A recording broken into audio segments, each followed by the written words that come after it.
My name is Devin O'Connell. I'm the director, editor, producer, and partially in the film of Patient Zero. And this film obviously has a very fun concept about a guy who wants to be the first patient zero for an epidemic and stuff. In terms of creativity, what do you recommend for students to come up with ideas that are really outside the box?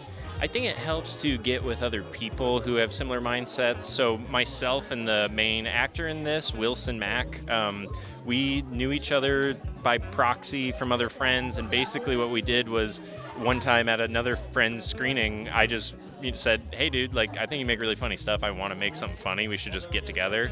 And I went to his house one day and we just, for I think 3 hours, just spit bits and ideas back and forth, back and forth, back and forth.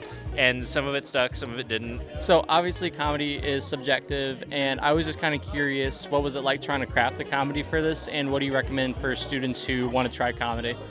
Well, I think for us, because we didn't really write a full script, we just wrote an outline. So we let a lot of stuff be open to improv and just interpretation in the moment.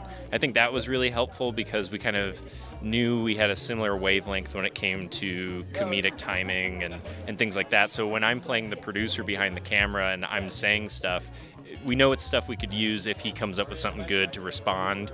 But that's really the key, is just like having the right people with that same kind of mindset around you to make that work.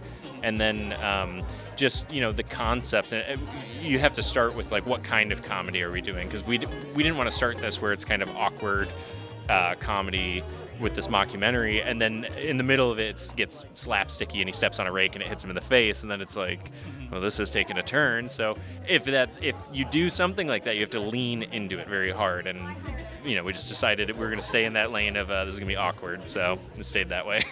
Awesome. Obviously, this was a mockumentary. What was it like trying to take one format of film and then meld it into another? Ooh, yeah, that was really interesting because I've worked on documentary films before and a lot of documentary productions in my freelance life. And so really that was great because I was able to pull from that and, very serious subjects and say, well, this is how they filmed it. This is how they talked. This is how they did everything for this documentary. Just, apply that to this and make it a silly subject and take it seriously. So the cuts, everything is very serious. He just is an idiot in the film, so that's what's funny. I thank you for taking time to do this interview, and best of luck with everything, and congratulations.